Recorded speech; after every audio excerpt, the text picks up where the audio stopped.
Your patient is 72 years old.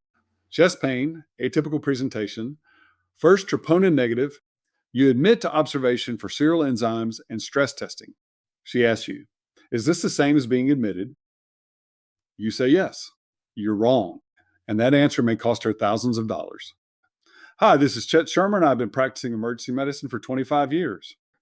As medical director, I have created protocols and implemented emergency department observation units and know the inherent problems that can be associated with them.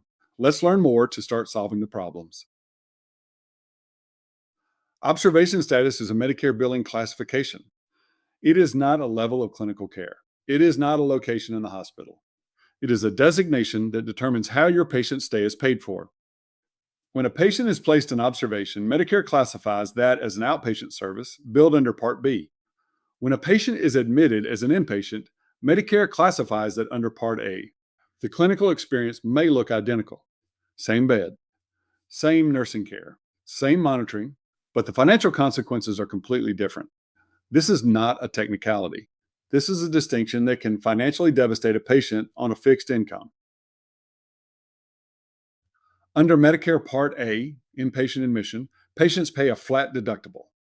For 2024, that's approximately $1,600 for the entire stay up to 60 days.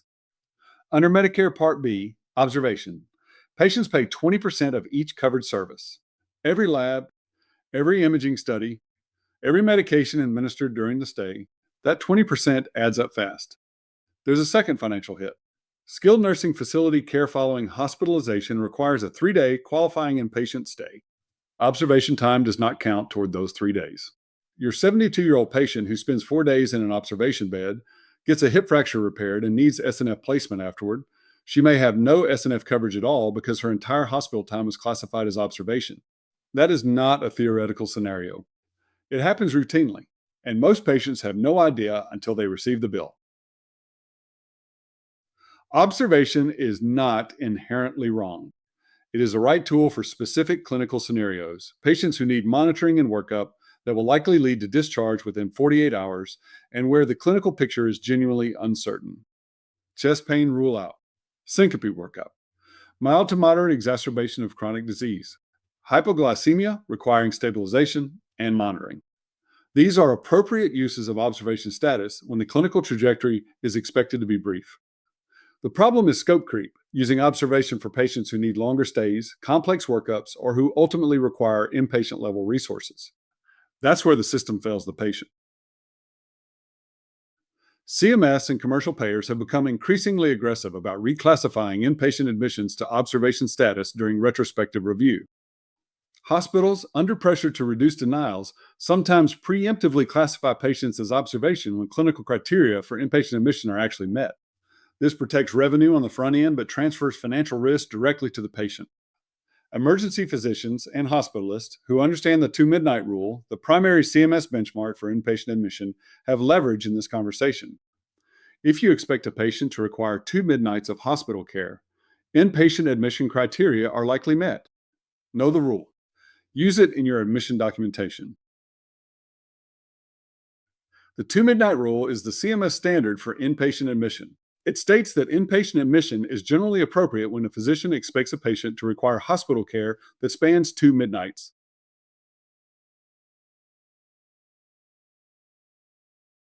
This is both a clinical judgment and a documentation requirement. Your expectation based on clinical presentation, complexity, and anticipated course needs to be documented in the admission order and the clinical note. If you are admitting a patient you expect will need 2 midnights of care, say so clearly. Based on the patient's clinical complexity and anticipated workup, I expect this hospitalization to extend beyond 2 midnights. Inpatient admission is warranted. That language matters. It follows the patient through utilization review. It may be the difference between Part A and Part B coverage. 3 things to carry forward. First, inform your patients when they are being placed in observation status. They have a right to know the financial implications. Some hospitals have notice requirements. Be familiar with yours. Second, document your clinical reasoning for inpatient versus observation placement explicitly. Your note should reflect your genuine expectation for the patient's hospital course. Third, if your institution has a utilization review process, engage with it. Understand the criteria being applied. Be the physician in the room who understands the rules well enough to advocate for the correct classification. This is Global MedOps Command, Clinical Brief Series.